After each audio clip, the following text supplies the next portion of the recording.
Hey guys, Circuit Lord here, and welcome to my ultimate guide for Actual Music 5. And just so you know, this guide is not designed for entertainment.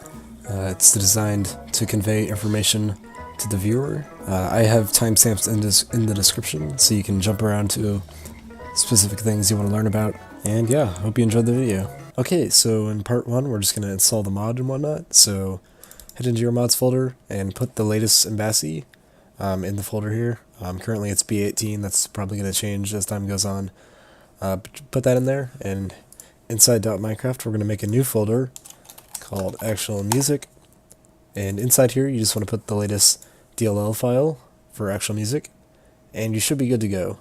So I actually already have this folder, so I'm just going to put it back.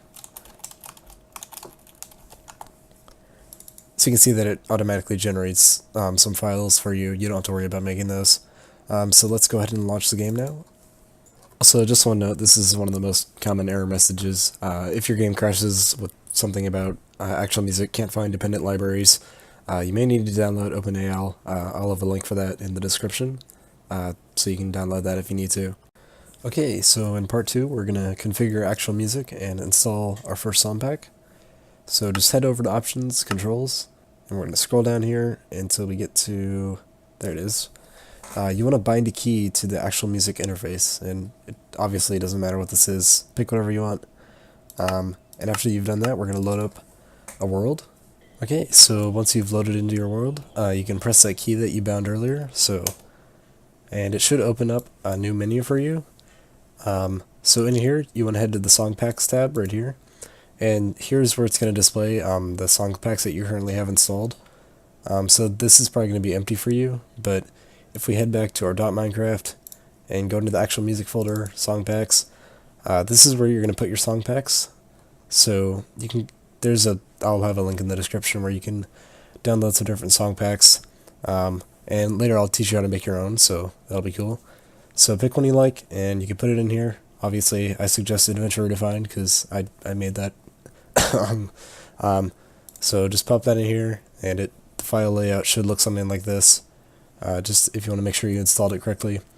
So once you've done that, you should be able to open it up in here, and you just want to select it, or there should be an add button like this. So I'll just add this, and then you can click play now, and oh, we got turn on music. Now you can see that it is playing music from the P&D Super Pack, and yeah, so it should be working now, hopefully. So if you want to configure your Songpack, we can head into settings over here, and we can change random stuff like crossfading and like how many seconds of silence. We can change the title cards. The title cards are the things that like show on the screen whenever you enter new locations. We can change the size of them and if they show at all, and change small biome detection. That'll just change, like if you're in like a beach biome and you go to a new biome, the new song won't play until you're like completely left the beach and like it's not close by to you anymore. That was a terrible explanation, but it'll have to do. Okay, so now we're going to take a look at adding zones. And zones can be used to make like a certain part of your world be defined as like a certain area that a certain song plays in and whatnot. So the first thing we want to do is we want to head to our profile, and we want to make a new profile, so I'm just going to call this My World. And we'll just select this profile, and we're going to click Add World. So this will just add the world that we're currently in to this profile, so it's bounded to this profile. Okay, so then we're going to head into the Zones tab, and in here we can define like sort of like a bounding box for our zones. So let's say that we want to make a zone here for my house. This rock is going to be my house. So what we want to do is we want to head to the west bottom north corner of the house. And I know this sounds a little bit complicated, but it'll all make sense soon. So we're going to head west, and then north. I'm just looking at the thing right there. And then we're going to head down a bit, since it's the west bottom north. So we'll head down, and we're going to mark this position by pressing all those X's there, and that'll mark our current position to those values. You can also just press that button to do it all instantly, but so then we're going to head to the exact opposite corner, so somewhere over here, and we're going to go up a little bit, and then we're just going to do the exact same thing and mark the position for here.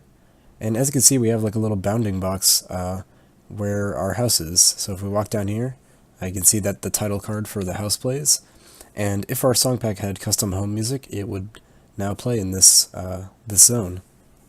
And also, just to clarify, this part is on the X and Y, and then this part is on the Z. So you can see if I fly upwards, I'll go out, and then if I fly back down, I'll be in it. And yeah, just wanted to clarify. And oh yeah, so one note about the zones is that if you're like a mod pack creator and you want to like include custom zones inside of your mod pack and you have like a custom world set up, you can actually do that. So as you can see, there's like an actual music.zones file and the actual music folder. So if you include these in your mod pack, it'll automatically like be set up for anyone who downloads it, and you can like set up custom zones with like different kinds of music and whatnot. So if you're into that kind of thing, this mod is definitely for you. So in part 3, we're going to take a look at making our own Songpack and customizing existing ones if you want to do that. So below in the description, I've linked the article on the wiki of how to make a Songpack. So if you want, you can follow along there, or you can watch the video, whatever you feel like. But on that page, there's a button to download the Songpack Template, which just comes with like some files that you can make these yourself, but it doesn't matter. So you just can unzip the Songpack template and drop it in here, and you can fill in the name of your Songpack. We're going to be calling this YouTube example version 1.0. So the first thing we probably need is some music, as you could probably guess. So we need to get some music from somewhere. There's obviously many ways to do this. The only thing that matters is that the music is in the OGG format. And that's just because OGG is like more compatible for stuff, and it's easier to manipulate and do stuff. It's hard to explain. So my personal favorite way of getting music is to just find a song you want on YouTube like this. So let's say we were going to make a Songpack with just music from Kevin MacLeod. That's a great idea, trust me. What you want to do is you can just copy the video URL. And I use this program called 4K Video Downloader. It's absolutely perfect. I would highly suggest using it. And you just want to click Paste Link, and I'll click Download Clip.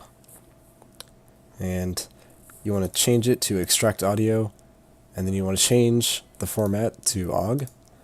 And then you can choose whatever quality you want. I would suggest leaving it at high quality or original, it doesn't really matter. And then inside of here, you just want to browse to wherever you want it to download. So as you can see, I actually have it set to my music folder in Adventure Redefined. So you can just set that to wherever your Songpack is. So in our case, it is right here, and we will click Save and Extract. So it'll start downloading, and then it will automatically convert it to OGG for us. And ta-da! And I'm just going to rename this to something like that. So just so it's shorter and easier to deal with. So I'm going to go download some more of these songs, and I'll see you guys in a bit. Okay, so now we've got some music downloaded, and as you can see, I named them all in this certain format. I just like to do that to keep things organized. You don't have to do that, but it's nice to do. So now we want to use this music in our Songpack. So the first thing we need to do is, let's actually just jump into a game real quick. And now we're going to press the key to open the interface. And in here, we're just going to head to Songpacks.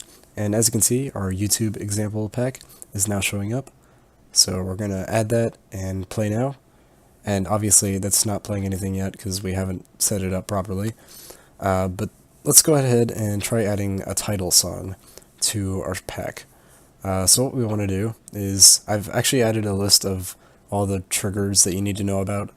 There's a link in the description, so you can go reference that list. But the trigger for title is called title, surprisingly. So what we want to do is we just want to make a copy of this, and we're going to rename this to title. And if we go over here and click refresh, as you can see, our title song is now playing. If we actually go to debug here, you can see that it says playing title. That just means it's playing the title song.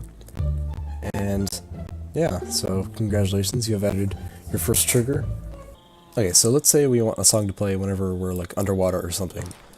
So if we check the trigger list on the wiki page below, you'll see that there's a trigger named Underwater. So if we just take one of our songs and name it Underwater, and then we reload the song pack, so Songpacks, refresh, and now we jump into the water, it will begin playing the song we set.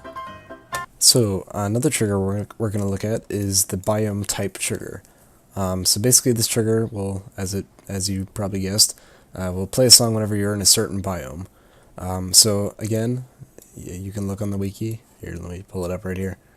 As you can see, the biome type is right here, and it plays in the specified biome. And this is the biome types that you can choose from. So let's say we want a certain song to play when we're in the forest. So what we're going to do is we're going to take one of these songs, and we're going to call it biome type. Then we're going to put parentheses right there, and inside those parentheses we're going to put the biome type. So we'll put forest. So now if we load up our game and go into a forest, give me a second. Okay, let's go find a forest. Okay, here's a forest.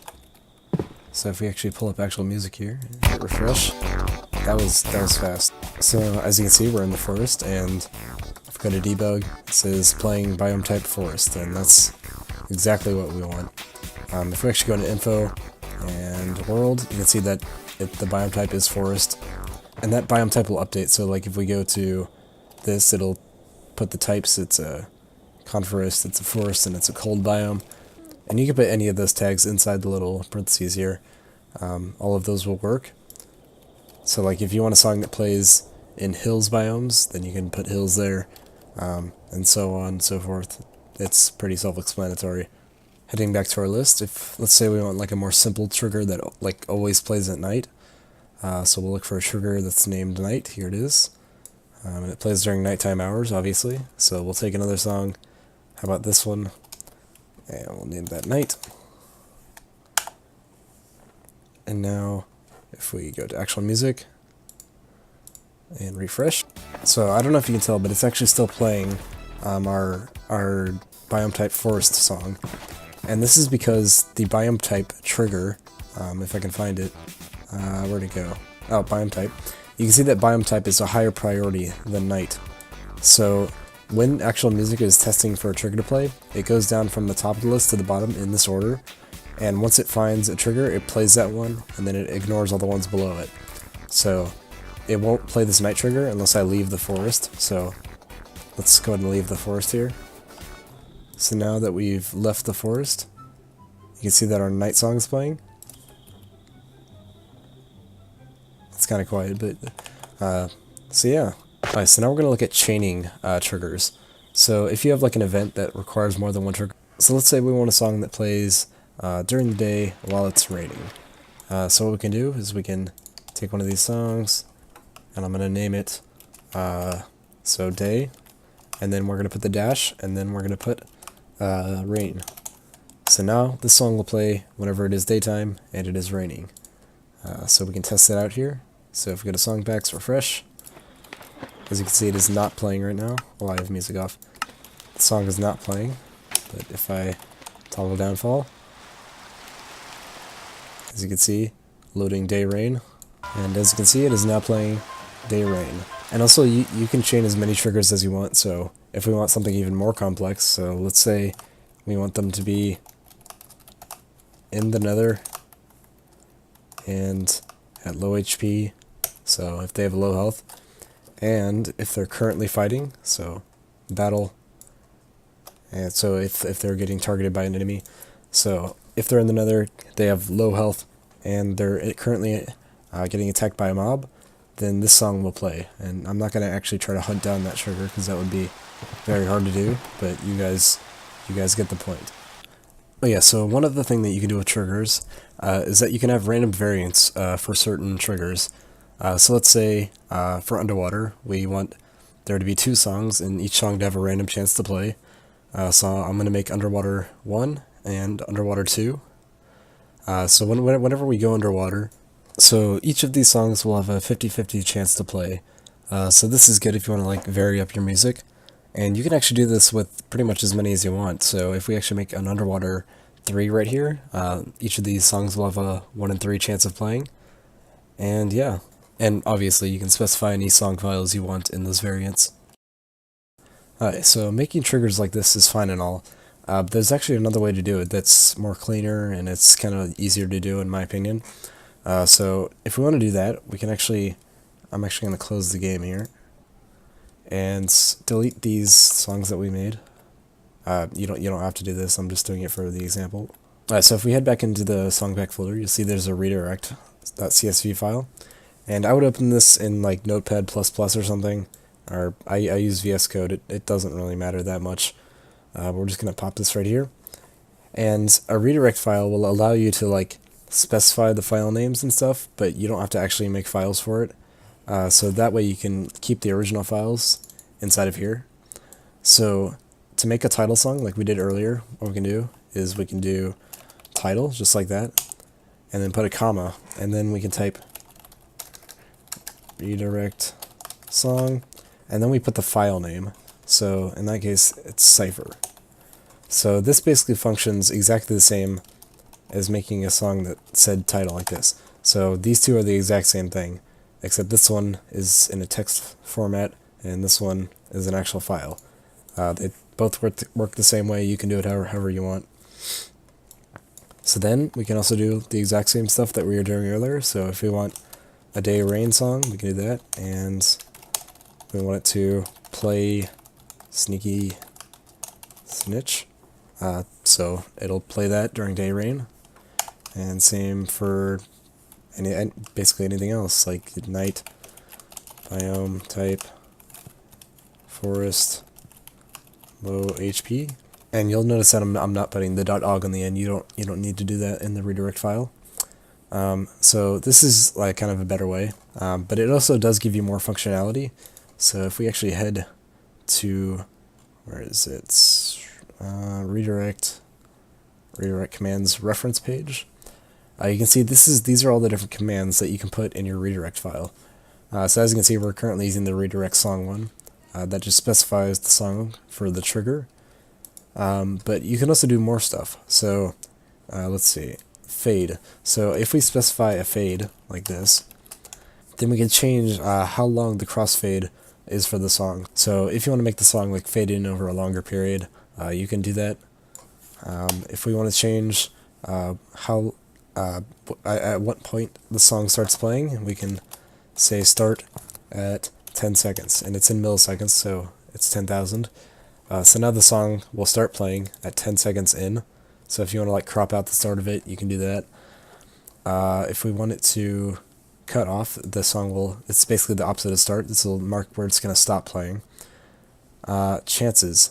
Basically what chances does is, if you remember the variants that we looked at earlier, where you can set our song to randomly play for each trigger, basically what this does is you can boost the chance of a certain song to play.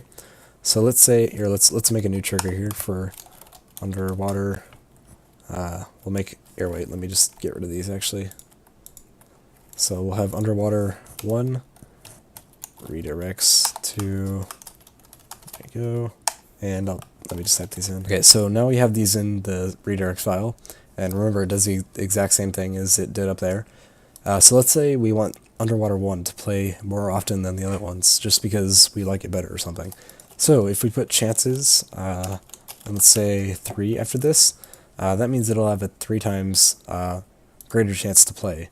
So when it picks one of these songs to play, it'll go over each of them, but this one gets 3 chances to play, so it has a higher chance that it'll get selected. So yeah, that's pretty useful if you want to boost stuff like that. So loop XY will basically just, it does it as you set the start point in milliseconds and the end point, and it'll loop through those points while that trigger is selected. So that's pretty useful. And block trigger will basically block a trigger. So let's say, this is a very specific example, but let's say after Underwater 3 plays, we don't want the title song to play again. So we're going to block, wait, what am I doing? So we're going to block trigger title. So we don't want the title song to play after the song plays. Why do we want to do that? I have no idea, but I'm sure someone has a use for that somewhere. If we want to force a trigger to play after this finishes playing, we can, so force trigger title. So after Underwater 3 finishes playing, it's going to automatically start playing the title song. And as you can see, all these are described in some detail on here, and there's some examples. So if you want more examples, I would go here. Okay, so I've added a bit more to my example song pack here, just for examples. And now we're going to actually take a look at zones, or a further look at zones. So let's go ahead and make a zone real quick. So I'm going to, okay, it's already on there, so we're going to head to zones, and we're just going to make a quick example zone right here. So we're going to go west, north, so this is going to be the corner of POW, and then we're going to put another corner all the way over here, of POW. So now we got a fancy little home zone right here. So as I said earlier, if we have a home song in here, it's actually going to play this song whenever we're in the home. So if I turn my music back on, you can see that it's playing that song right now. But this also works for custom zones. So as you can see, there's a number up here. So if we change this number to like a different number, like 2, and then let's make a new zone over here. This looks good. We'll make that and that. So now we got a fancy little zone right here, and we're going to put the title of this zone as Hello World. This is a subtitle. Perfect. So now you can see that we have a zone 2 trigger right here. So if we go back, turn our music on, you can see that it's playing Cypher. And if we step outside of this zone, so I'm going to step outside, and the song will fade out and die. And our day song will start playing. If we head back into here, you can see that we're back in it. Now Cypher should start playing again. And yeah, it does. One note, I think the titles and subtitles are actually kind of broken right now, but expect that to be fixed pretty soon. So yeah, thank you guys for watching. I hope this tutorial was beneficial to you. If you have any more questions about how to use the mod, or like you have some sort of crash or something, you can join Fokson's Discord server in the description, and there should be a lot of people there who can help you, myself included. Yeah, and also a huge shout out to Fokson for making this mod in the first place. It's one of the greatest mods for Minecraft. And yeah, see you guys next time. Adios.